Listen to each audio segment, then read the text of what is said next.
Praise God. Sabi ko dito sa Deuteronomy chapter 11 verse 26 and 28. Today, I am giving you a choice. You may choose the blessing, sabi diyan, or curse.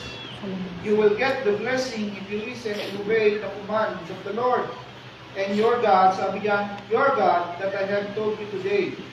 But you will get the curse if you refuse to listen and obey the command of the Lord, your God.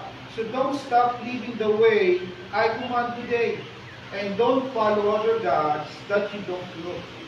So, pagpalain mo na masa ng salita ng Panginoon. Sabi dito mga kapatid sa Deuteronomy, God is giving us a blessing and curses.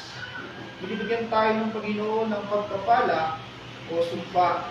Kaya ang title po ng ating pinag-uusapan ngayon is about a choice to be blessed or curse. O pagpili upang maging pagpapala o pagpalain o ikaw ay sumpain. So base dito sa pagkabasa natin ng salita ng Panginoon, meron tayong dalawang choice na pwedeng pagpilian. Number 1, pwede ka pagpalain ng Diyos kapag ka ikaw ay sumunod. At pangalawa, pwede kang masumpa kapag ka hindi ka sumunod. Sabi rito mga kapatid, to be blessed is a choice. Tandaan mo to. Ang pagpapala ng Panginoon sa atin, it was a choice. Ikaw ang pipili, hindi ito pipiliin ng iyong mga kapitbahay, hindi silang pwede mag-desisyon sa iyo. Ibig sabihin mga kapatid, ang pagpapalang ganap ng Panginoon sa iyo, ikaw ang pipili.